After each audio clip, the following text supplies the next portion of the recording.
At Christmas dinner, my son announced, "You are a burden. We want to live without you."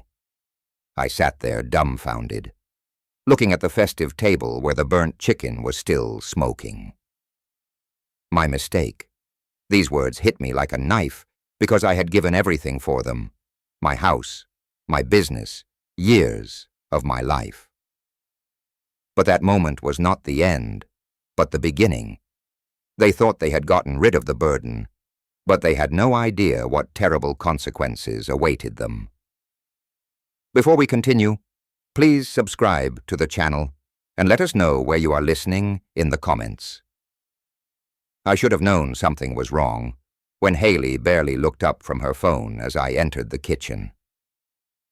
Christmas music drifted from the living room.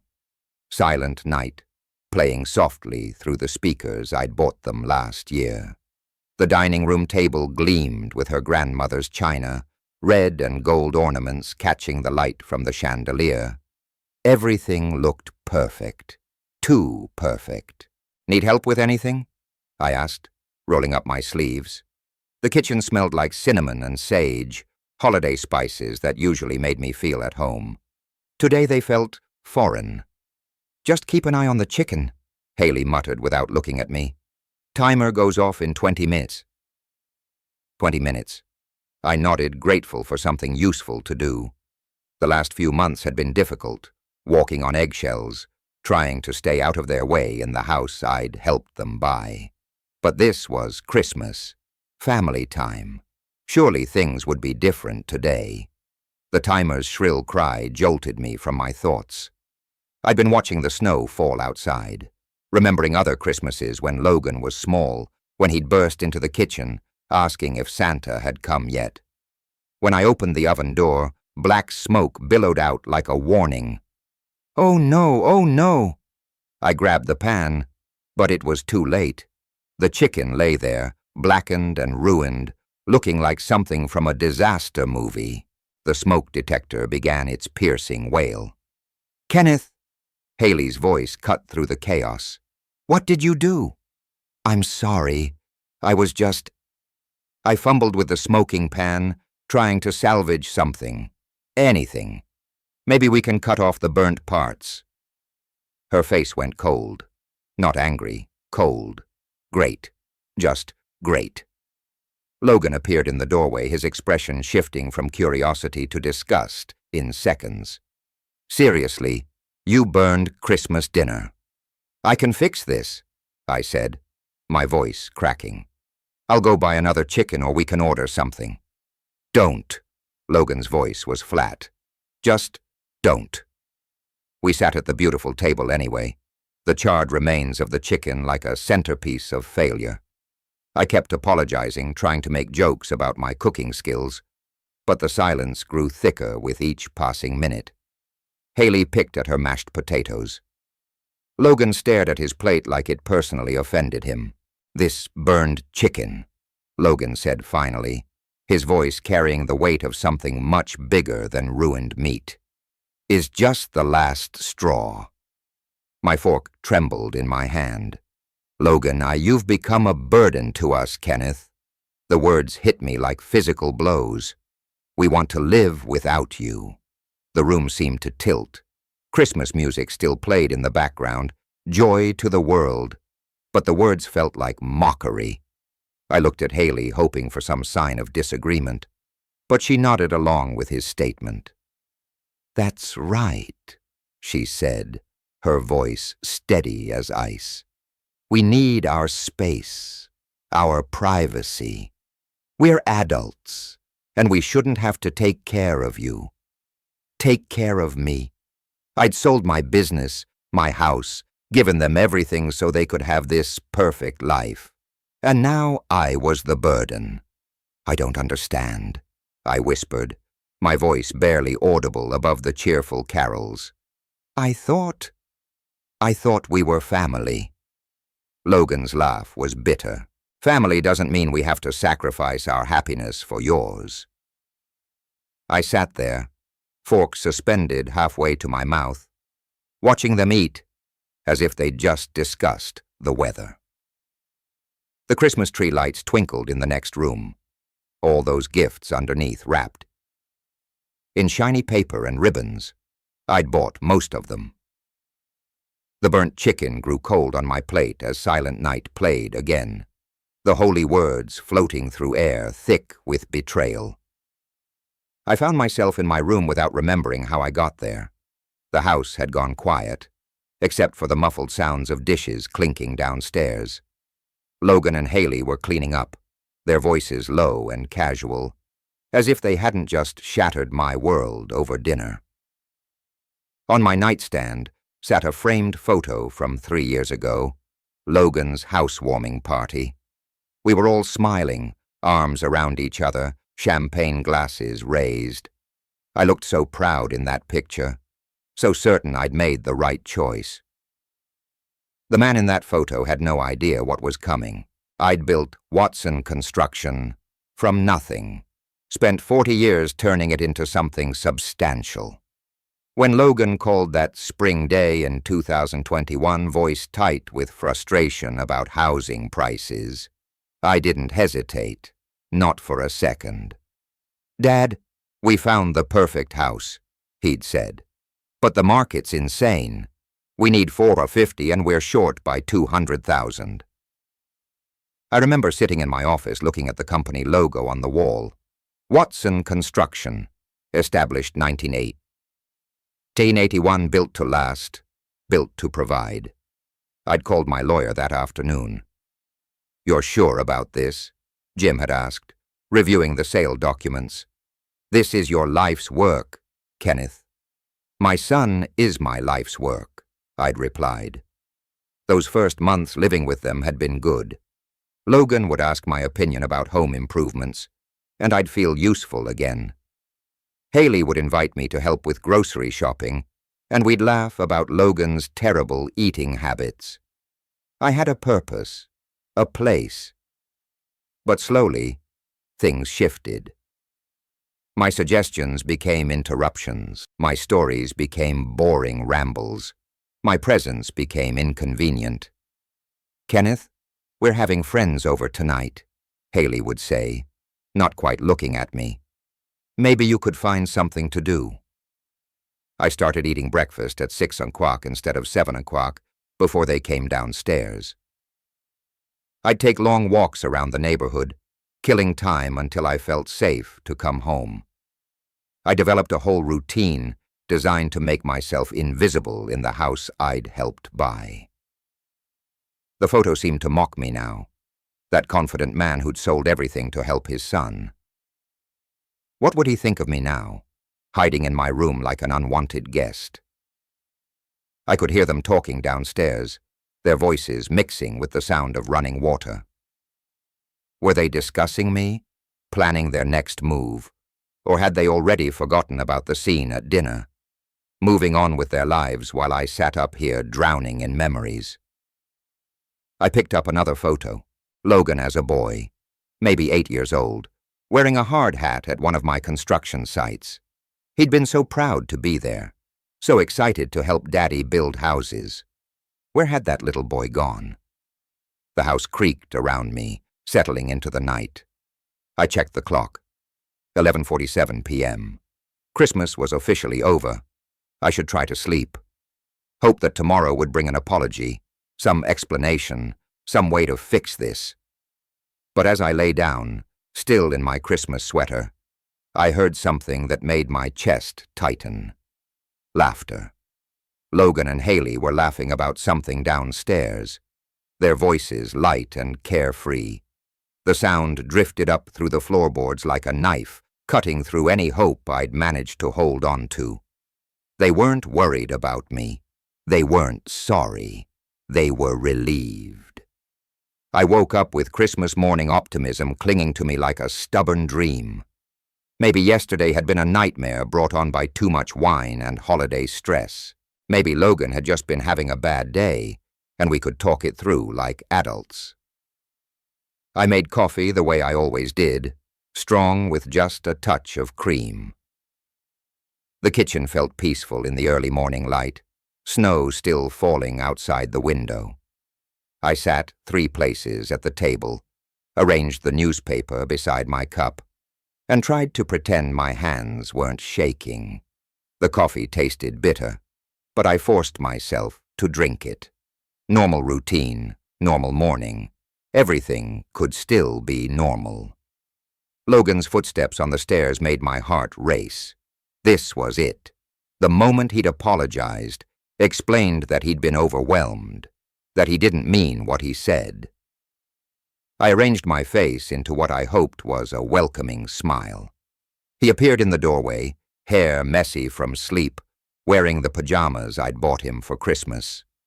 For a split second, I saw the little boy who used to run to me for protection during thunderstorms.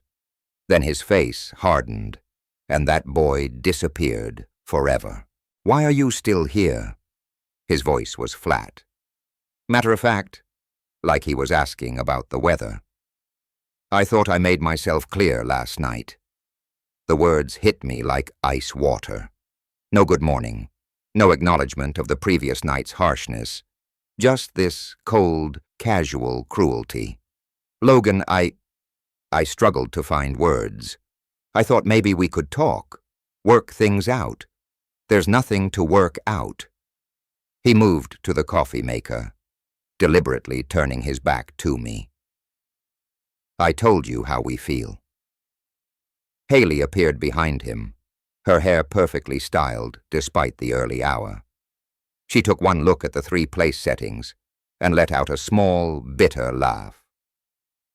"Some people really don't take hints, do they?"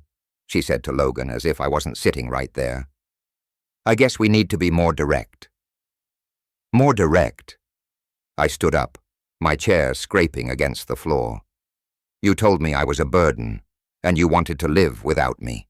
How much more direct can you get?" "Then why are you still here?" Logan's question was delivered with surgical precision. "Why are you making this harder than it needs to be?" I stared at my son, this man I'd raised, sacrificed for, loved unconditionally, and saw a stranger. "Because this is supposed to be my home too." "Your home?" Haley's voice dripped with disdain. "This is our house, Kenneth. We bought it. We pay for it. We live here. I gave you the money. You gave it to us." Logan interrupted. "Past tense. It's not yours anymore."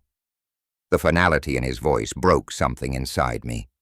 I'd been clinging to hope, to the possibility of redemption. But looking at their faces, cold, determined, united against me, I finally understood. This wasn't anger. This wasn't a misunderstanding. This was a decision they'd made together, carefully and deliberately. "I see," I said quietly. "I'll pack my things."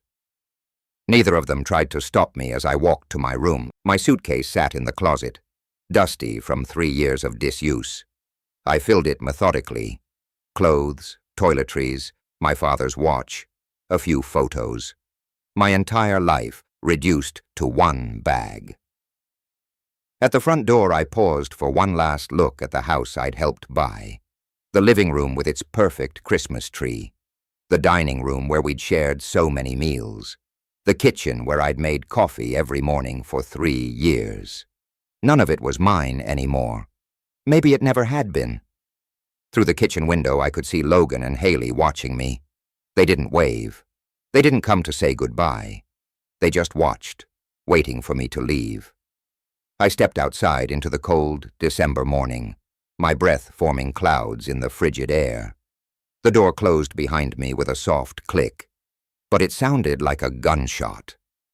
I was homeless. At 62 years old, I was standing on a sidewalk with everything I owned in one suitcase. Nowhere to go. The cold bit through my coat as I stood on the sidewalk, suitcase handle growing slick in my sweating palm.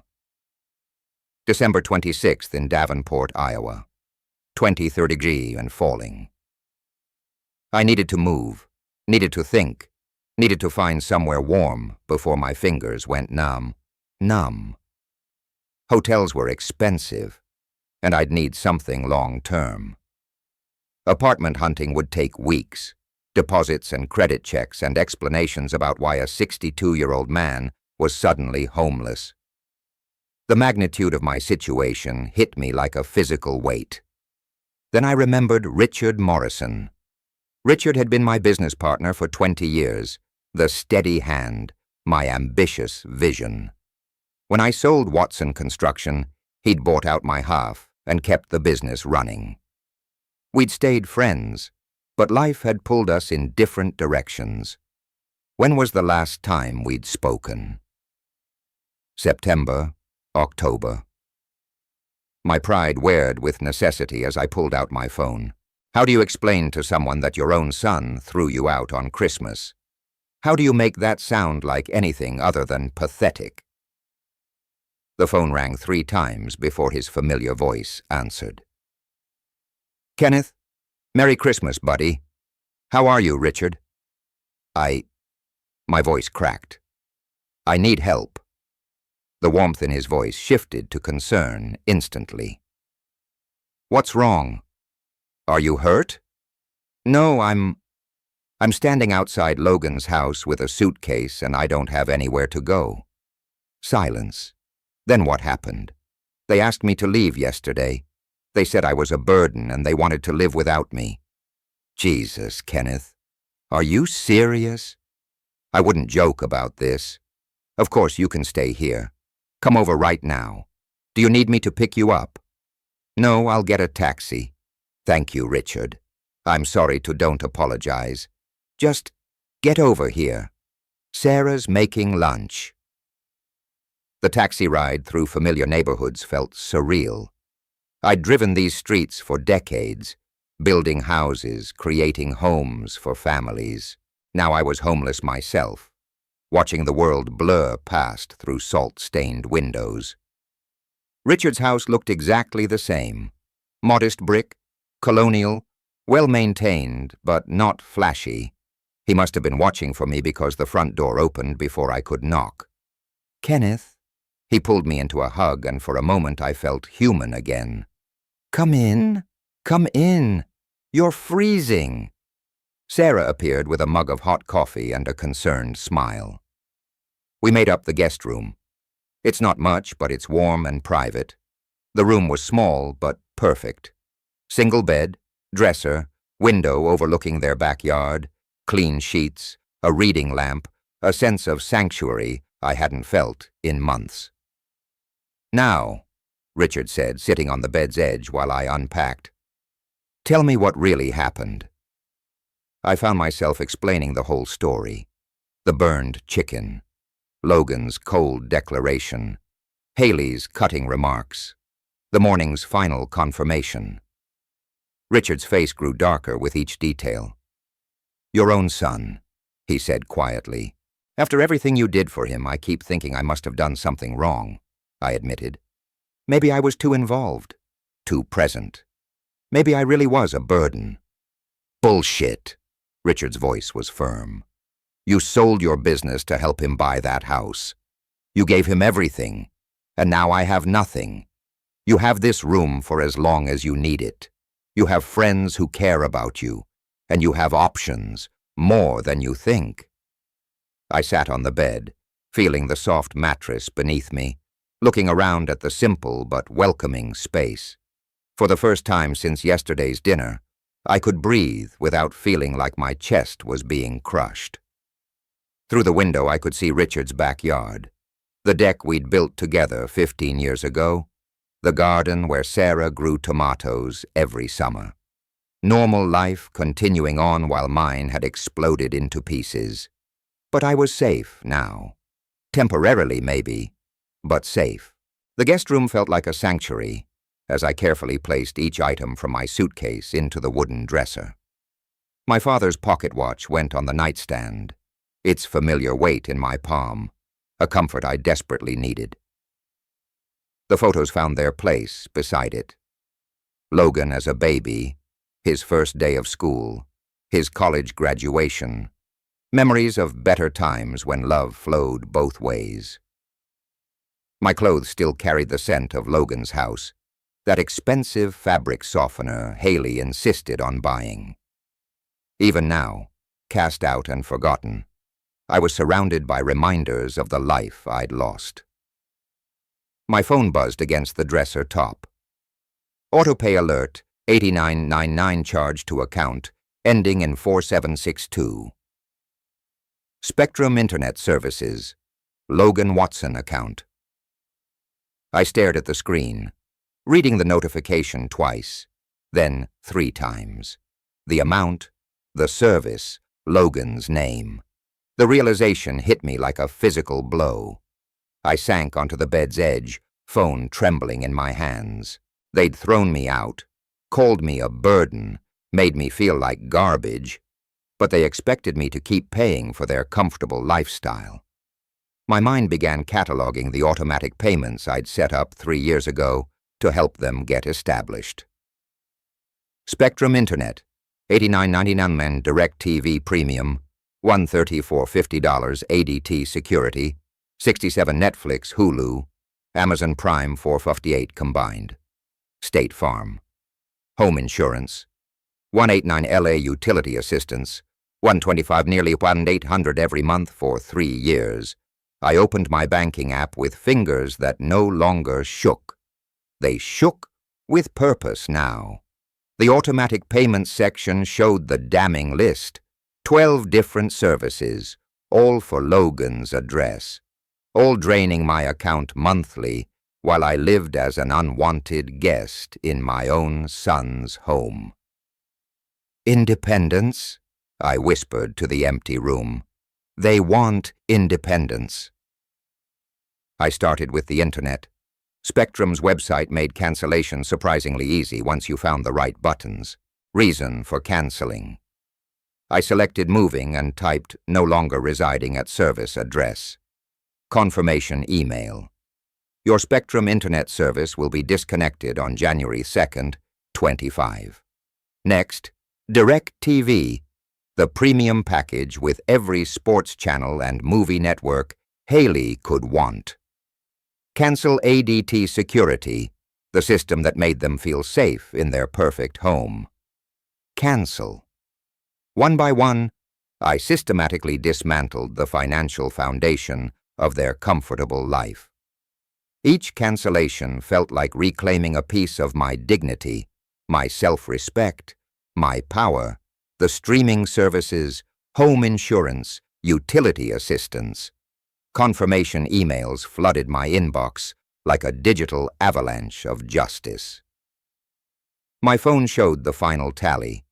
One that spent $969.47 in monthly obligations canceled, effective dates ranging from immediate to 2 weeks out, depending on each company's policies. I sat there holding my phone, surrounded by confirmation emails, feeling something I hadn't experienced since Christmas dinner. Control. Kenneth?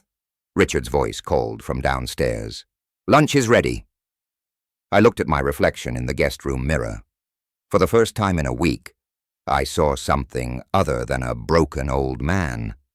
I saw someone who'd just taken the first step toward teaching a very important lesson about appreciation. Richard's dining room felt warm and welcoming. Family photos covering the walls. A table that showed the gentle wear of years of shared meals. Martha had prepared tomato soup and grilled cheese sandwiches, comfort food that made my chest tighten with gratitude. You look different, Richard observed, spooning soup into bowls. More centered, maybe. I made some financial adjustments upstairs, I said, carefully. Martha passed me a sandwich. Sometimes taking control of what we can control helps us feel human again. Richard studied my face. Speaking of taking control, you remind me of Tom Bradley. Remember Tom? We worked together on that strip mall project 2 years back. I nodded. Tom had been a decent carpenter. Quiet, but reliable. Tom went through something similar with his daughter. Richard continued, settling into his chair. He'd helped her buy a condo downtown, moved in to help with expenses. 34 years old, and she treated him like hired help. "What happened?" I asked, though something in Richard's tone suggested this story had a purpose. "Well," Richard's eyes took on a storytelling gleam. Tom was covering $800 a month toward her mortgage, plus groceries, utilities, her car insurance, the whole 9 yards. She and her boyfriend acted like he was this burden who cluttered up their space. Martha shook her head. Some people just don't know what they have. One Tuesday morning, Richard continued, Tom quietly canceled everything. No drama, no announcements, just stopped paying. I leaned forward, and 6 weeks later she was panicking. Mortgage payment bounced. Car insurance lapsed. Electricity got cut off for 3 days. She had to pick up a second job at Target, and her boyfriend finally had to find real work instead of his freelance consulting. Did she figure it out? Richard's smile was satisfied. Oh, she figured it out. All right. Came to Tom crying, apologizing, admitting she'd taken him completely for granted, begged him to come back. And did he on his terms, mutual respect, shared household decisions, appreciation instead of attitude? Richard took a bite of sandwich. Tom's living there now, happier than he's been in years. My heart was racing. How long did it take before she realized the mortgage payment was the wake-up call? But Tom said the really eye-opening moment was when her fancy internet got cut off and she couldn't work from home anymore. Martha refilled my soup bowl. Sometimes people need to experience consequences before they can appreciate what they had. Richard was watching me carefully. Kenneth, what exactly did you do upstairs? I found myself grinning, actually grinning, for the first time since Christmas. I cannoned about $2,800's worth of monthly services I was paying for Logan's house. Atta boy, Richard's approval felt like sunshine. How long before things start getting uncomfortable for them? Internet cuts off January 2nd. Security system probably stops working around the same time. The insurance cancellation takes 30 days. 30 days. But the rest? I calculated quickly. 2 weeks, maybe less. Martha looked concerned. You're not being cruel, are you? I'm being educational, I said. They wanted to live without me. I'm simply honoring their request. Richard stood up, energized. This calls for a strategy session. Want to take a walk? I think better when I'm moving. The afternoon light was already fading as we prepared to head outside, but I felt more alert and purposeful than I had in months. I had a plan now. Better yet, I had proof that my plan could work. One thing Tom told me, Richard said, pulling on his coat, was that patience was key. Let them figure out the problems on their own. Don't explain. Don't warn them. Just let natural consequences do the teaching. I zipped up my jacket, feeling the weight of my phone in my pocket. My phone filled with cancellation confirmations. I can be very patient when I need to be. The cold January air bit at our faces as we walked through Richard's neighborhood, our breath forming small clouds in the frigid evening. This was the kind of working-class area where I'd built dozens of homes during my construction years, modest houses with careful landscaping, where people took pride in what they had. Tell me about their finances, Richard said as we passed a brick colonial I'd helped to build in 1994. The real numbers. I'd been thinking about this all week. Logan makes $52,000 a year managing logistics for a freight company. Decent job, but nothing spectacular. Haley works part-time at some upscale salon. Maybe $18,000 on a good year, but it's inconsistent.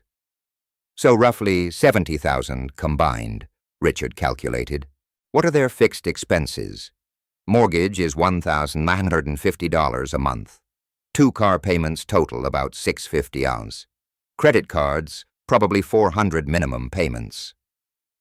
Knowing Haley's shopping habits, I paused at a corner, looking down the street where 3 of my old houses stood. Without my $1,800 monthly contribution, they're short $800 to $1,000ers every month. Richard whistled low. They've been living beyond their means, counting on you to bridge the gap. The thing is, I said as we turned onto Maple Street, I don't think they even realize how much I was covering. Logan probably sees those bills as just getting paid somehow. He never had to think about where the money came from, which means they have no idea what's about to hit them. We walked past a house where I'd installed custom cabinets 20 years ago. Mrs. Chen still lived there, her living room light warm against the winter darkness. Normal people living normal lives, appreciating what they had. "Walk me through the timeline," Richard said. "Internet cuts off January 2nd. That's next Thursday. 10-day grace period ended yesterday, so they'll wake up disconnected. Security system probably goes dark the same day. Streaming services?" I checked my phone. "Those end tonight at midnight." "How long before they call you?" "Logan will call as soon as the internet goes down. He works from home Fridays and he'll panic when he can't log in." I felt a grim satisfaction imagining his confusion. Haley will lose her mind when Netflix stops working. Richard chuckled. "And you know all their account information." "I set everything up 3 years ago. Account numbers, billing cycles, service providers. I know their digital life better than they do." We'd walked a complete circuit around the neighborhood, past houses that represented decades of my work, my contribution to this community. Each one reminded me that I'd built something worthwhile, that I had value beyond what Logan and Haley chose to see. "Kenneth," Richard said as we approached his front porch, "what you're doing isn't cruel. You're teaching them the difference between independence and dependence." I keep telling myself that it's true. They demanded independence while remaining completely dependent on your financial support. That's not independence. That's having your cake and eating it, too. The porch light cast a warm glow as we climbed the steps. I felt calmer than I had in months, clearer about my purpose. This wasn't about revenge. It was about education, about consequences, about respect. My phone rang just as Richard reached for the front door. Logan's name appeared on the screen. I looked at Richard, who raised an eyebrow. "It's only been a week. Services aren't cut off yet. Maybe he's calling to apologize," I said, though I didn't believe it. "Or maybe he's calling because something else went wrong, and he needs Daddy to fix it." I stared at the phone, its persistent ringing cutting through the quiet evening. For 3 years I'd answered every call, rushed to solve every problem, provided it for every need. Tonight, I let it ring. The voicemail notification appeared moments later. I turned the phone face down and followed Richard inside. "That," Richard said with approval, "was the right choice." But I could already feel the phone buzzing again. Logan wasn't giving up easily. 1 week later, I sat at Richard's kitchen table with my morning coffee in the Davenport Times, feeling more peaceful than I had in months. The past 7 days had passed quietly. No crisis calls from Logan, no dramatic emergencies requiring my immediate attention, just silence from the house I'd helped buy and the son I'd helped raise. The automatic payment cancellations had all processed. Service disruptions should be starting any day now. At 9:47 a.m., my phone shattered the morning calm. Logan's name on the screen made my pulse quicken, but I kept my voice steady. "Hello, Logan." "Dad, thank God." His voice was tight with frustration. "Our internet's down, completely dead. I called Spectrum and they're saying something about canceled service, But that's impossible because it's supposed to be automatic payment.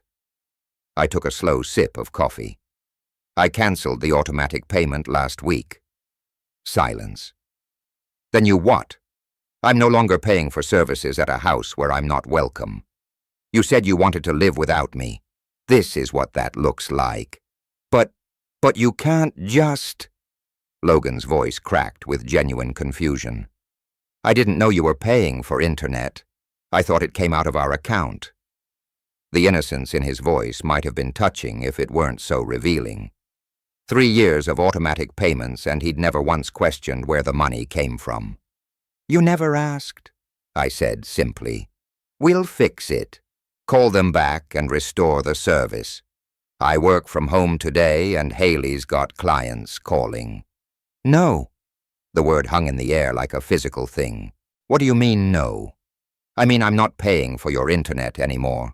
You're adults who wanted independence. I'm giving you exactly what you asked for. I could hear Haley's voice in the background, high and agitated. Tell him the security system's not working either. The panel's just flashing red.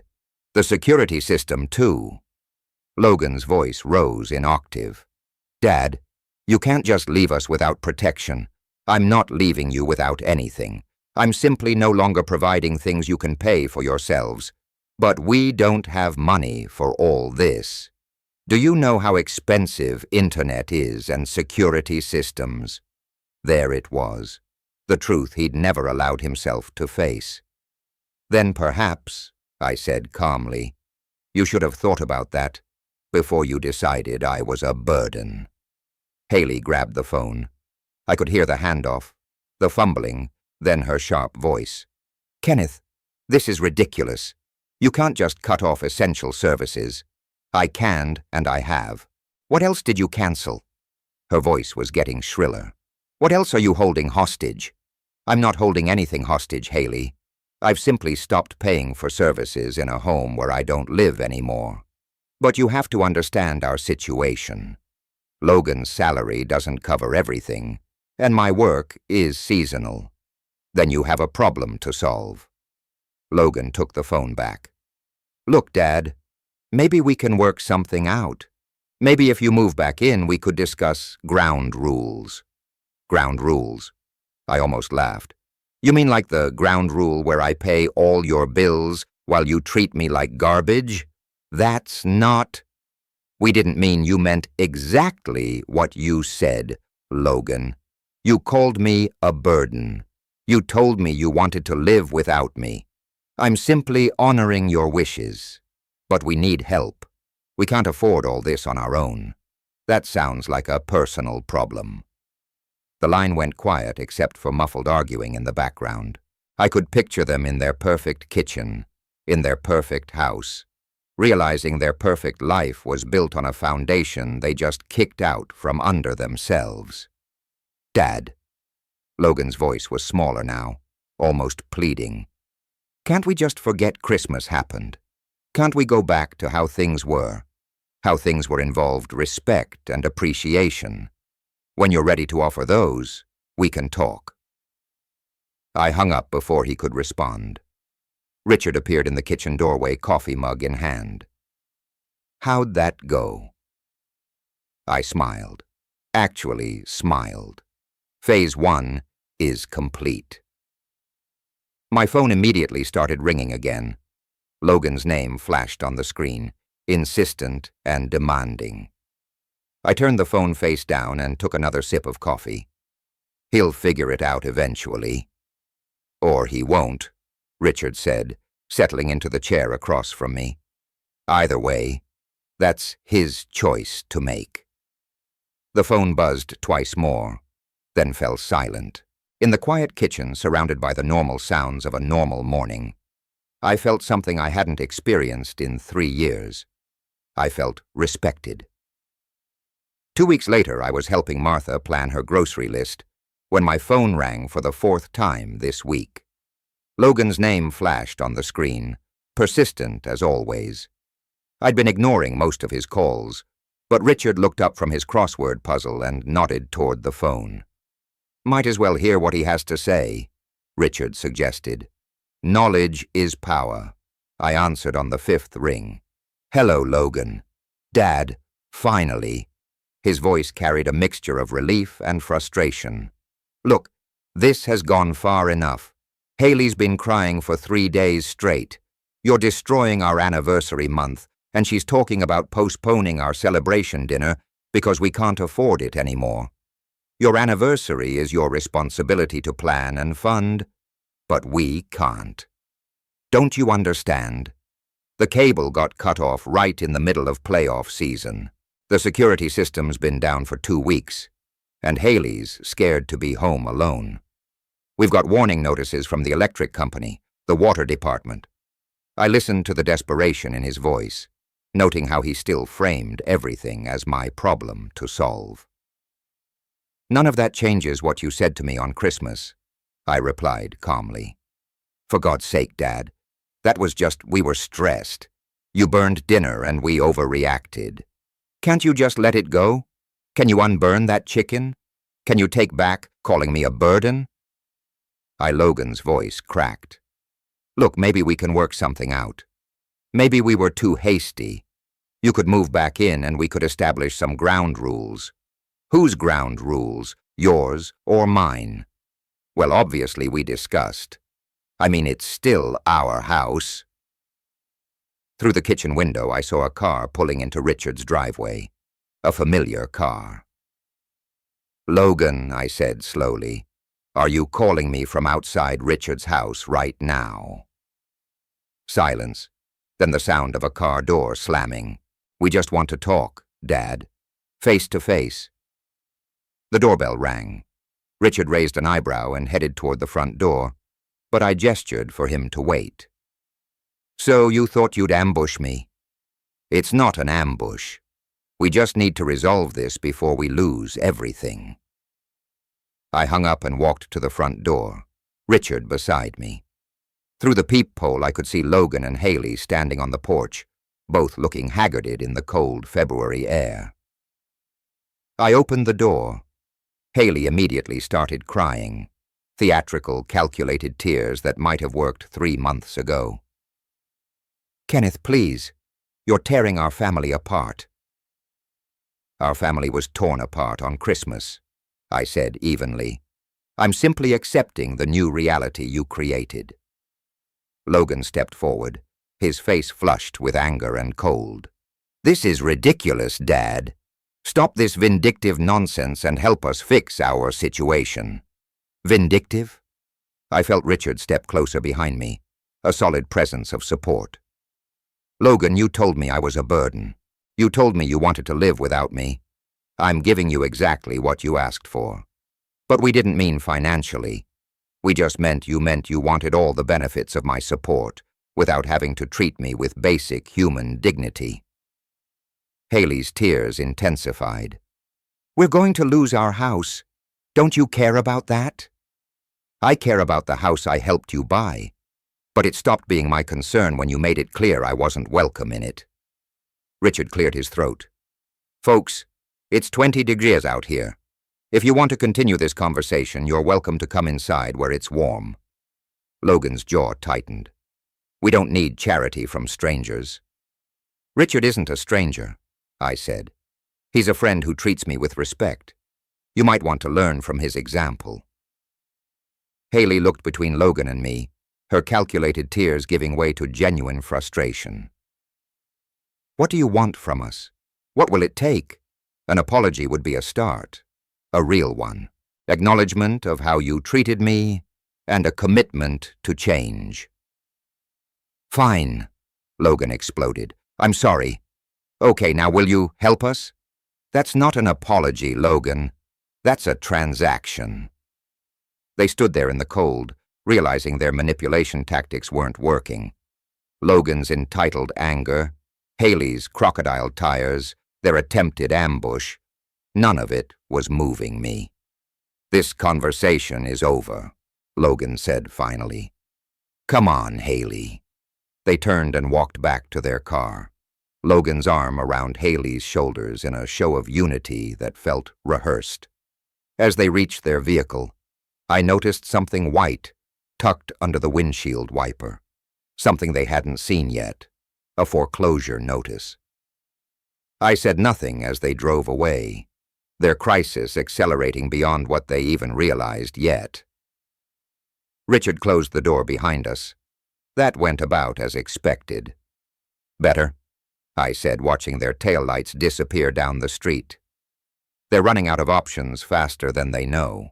3 weeks later, I was enjoying my morning coffee in the financial section of the newspaper when an unknown local number appeared on my phone. I'd learned to be cautious. Logan and Haley had started using different phones after I stopped answering Logan's regular number. "Kenneth Watson," I answered carefully. "Kenneth, thank God."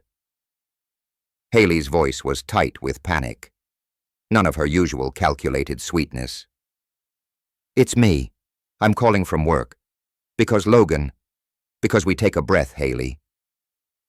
"What's wrong?" "Everything's wrong." Her voice cracked with genuine distress. "We got the foreclosure papers, official ones. The bank wants $300–400 in missed payments within 30 days, or they're taking the house." I felt a pang of something. Not quite sympathy, but recognition of how serious this had become. "I see." "And Logan," she took a shuddering breath. "Logan lost his job last week. They said he'd become unreliable, argumentative with co-workers. His unemployment barely covers groceries." Now I understood the desperation in her voice. This wasn't manipulation anymore. This was genuine panic. "That's unfortunate," I said quietly. "Kenneth, please. I know things got said, but we're going to lose everything. Our home, our security, our future.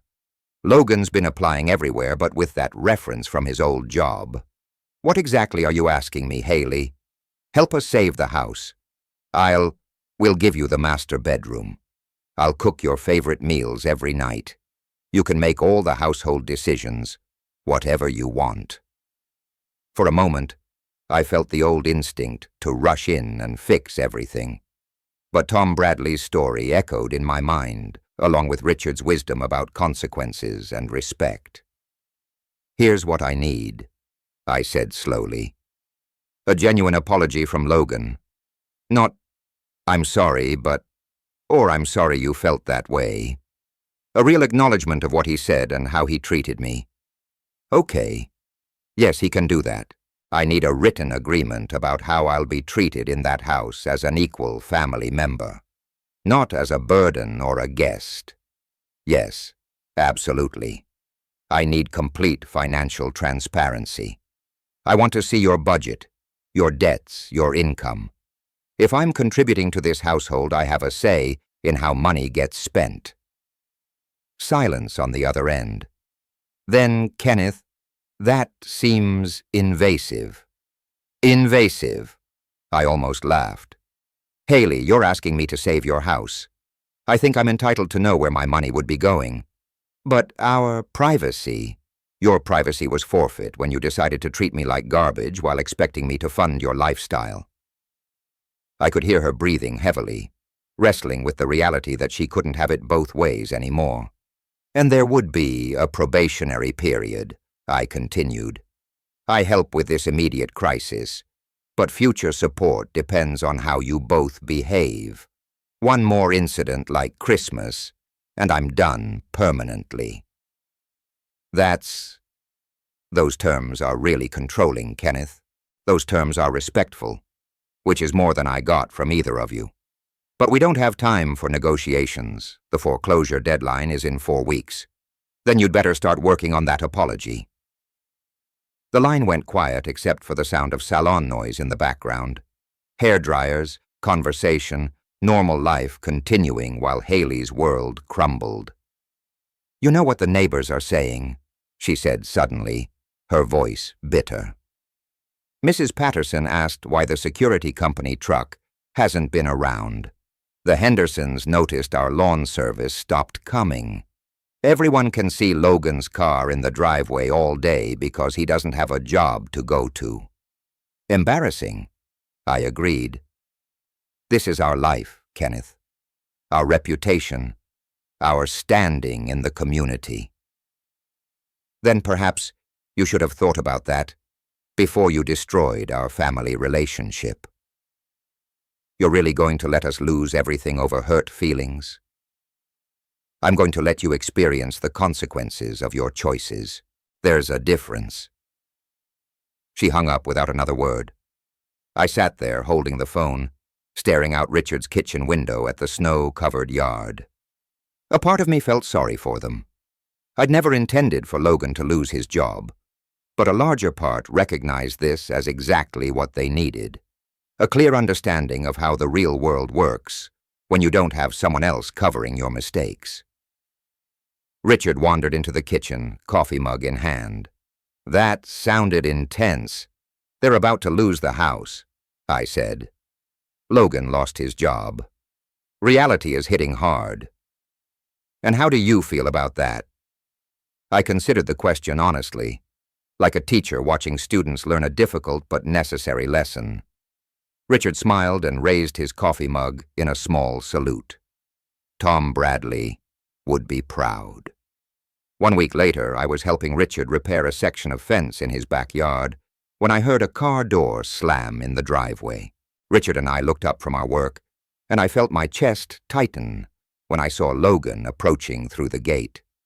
He looked terrible, unshaven, wearing a wrinkled shirt I recognized from Christmas Day, dark circles under his eyes like he hadn't slept in weeks. This wasn't the arrogant man who'd thrown me out. This was someone who'd been broken down by circumstances he couldn't control. "Dad," he said quietly, stopping a few feet away. No demands, no accusations, just my name spoken like a question. Richard straightened up, hammer in hand. "I'll be inside if you need me, Kenneth." "No," Logan said quickly. "Stay, please. I want someone to witness this." I sat down the fence post I'd been holding. "Witness what?" Logan's hand shook as he pulled a crumpled paper from his pocket. "The foreclosure notice is final. 21 days to pay or we lose everything." "Where's Haley?" "Gone." His voice cracked. "Moved in with her sister 3 days ago. Said she wasn't going to watch our life fall apart because I couldn't fix things with you." I studied my son's face, seeing the exhaustion, the defeat, the first genuine emotion I'd witnessed from him since childhood. "Logan, why are you here?" "Because I need to tell you something I should have said months ago." He took a shuddering breath. "I was wrong. Completely, totally wrong." "About what specifically?" "About calling you a burden. About treating you like you were in our way. About taking everything you did for us and acting like it was nothing." Richard continued working quietly, his presence providing the witness Logan had requested. "Go on," I said. "I've been trying to find work for 3 weeks. You know what I learned? Nobody wants to hire someone whose last employer says they became difficult and unreliable. I thought I was so important at that company, but they replaced me in 2 days." Logan sat heavily on Richard's picnic table, looking older than his 35 years. "And the bills. Jesus, Dad. I never realized how much you were covering. The house payment alone is more than half my old salary. And then there's insurance, utilities, food, gas, car payments. How did you manage it all?" "By budgeting carefully and prioritizing what mattered. I never learned to do that. You always just handled things. Made problems disappear." He looked up at me with something I hadn't seen in years. Vulnerability. I never appreciated what that meant until it was gone. I leaned against the fence, waiting. "Haley said I should just swallow my pride and beg you to come back. But this isn't about pride anymore, Dad. This is about admitting I was a terrible son who treated the most generous man in his life like garbage." The words hung in the cold air between us. Richard had stopped hammering, listening. "I called you a burden," Logan continued, his voice getting stronger. "But you were never the burden. I was. I was a grown man who let his father pay for his life while treating him like an inconvenience. And now I'm a grown man who's about to lose his house because he was too stupid and entitled to appreciate what he had." I studied Logan's face, looking for signs of manipulation for the practiced remorse I'd heard in earlier conversations. Instead, I saw something real. Shame, regret, and maybe the beginning of genuine understanding. "What are you asking me to do, Logan? Help me save the house. Not for me. I know I don't deserve it, but it's your investment, too. You helped buy it, and I threw away your contribution along with your dignity. And in return, I accept your terms, all of them. Financial transparency, respectful treatment, your involvement in household decisions, whatever you require. For how long?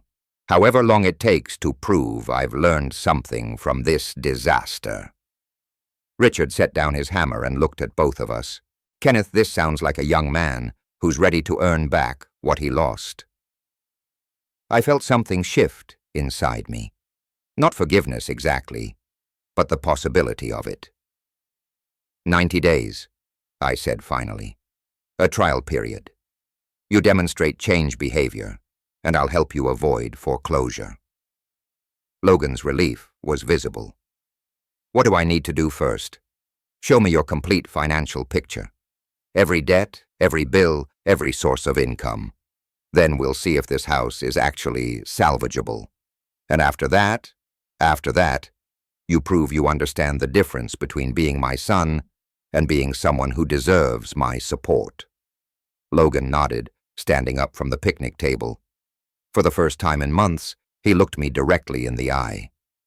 "Thank you, Dad, for not giving up on me completely." "Don't thank me yet," I said. "Thank me in 90 days if you've actually changed." As Logan walked back to his car, I noticed his shoulders weren't slumped in defeat anymore. They carried the weight of responsibility instead, a burden he was finally ready to bear. 6 weeks later, I stood in the doorway of the master bedroom. My master bedroom now, watching Logan and Haley arrange their belongings in the smaller room down the hall. The symbolic reversal felt right, a physical representation of the new dynamics we'd established. Logan had kept his word. Every day for 6 weeks, he demonstrated the changed behavior I demanded. He found a new job with a medical supply company, lower pay than his previous position, but his supervisor had already complimented his work ethic and attitude.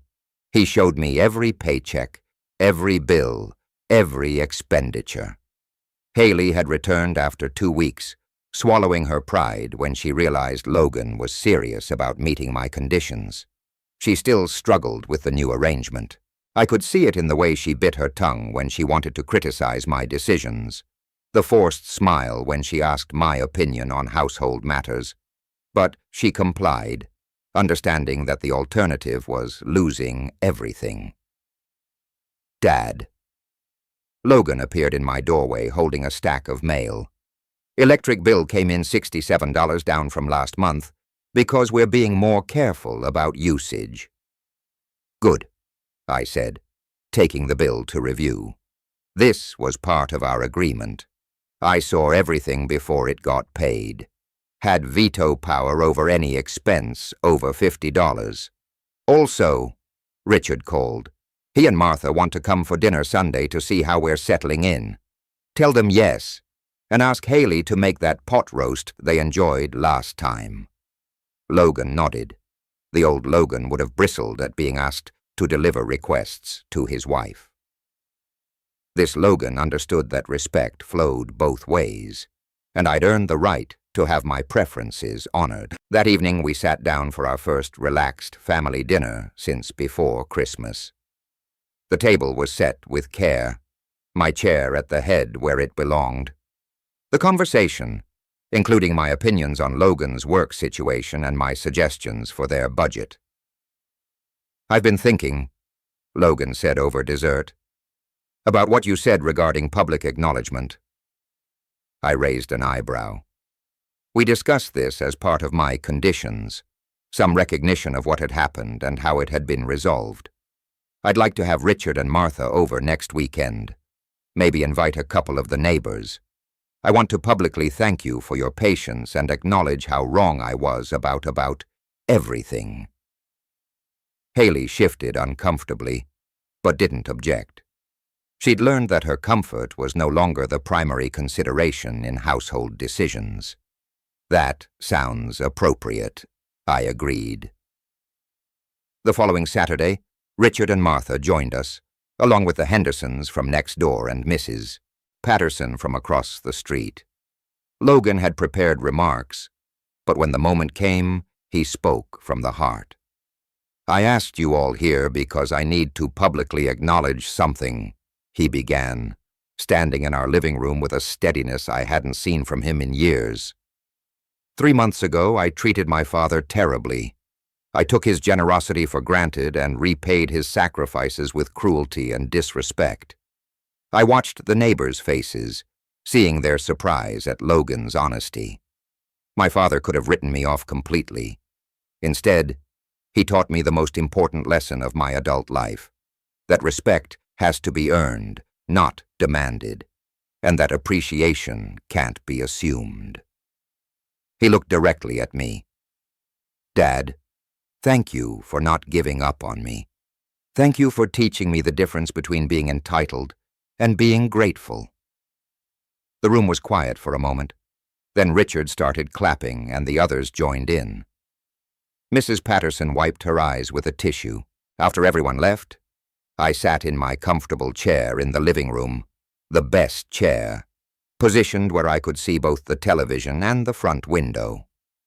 Logan and Haley were in the kitchen cleaning up, their voices low and cooperative.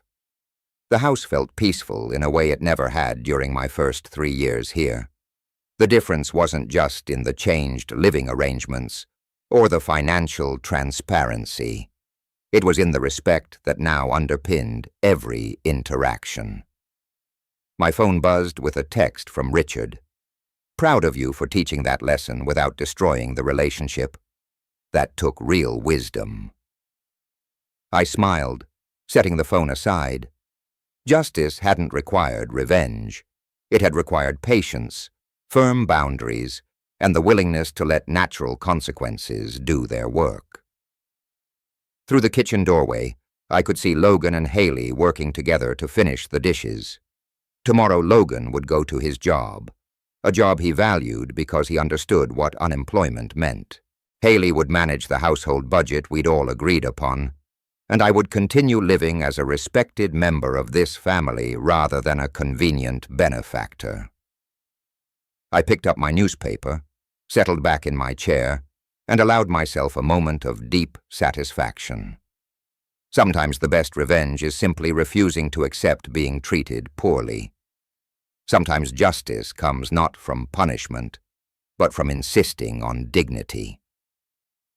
The house was quiet now, filled with the comfortable sounds of a family that had learned finally how to value what they had, and that was worth more than any revenge I could have planned. If you like this story, please like this video, subscribe to the channel, and share your impressions of this story in the comments. To listen to the next story, click on the box on the left. Thank you for watching.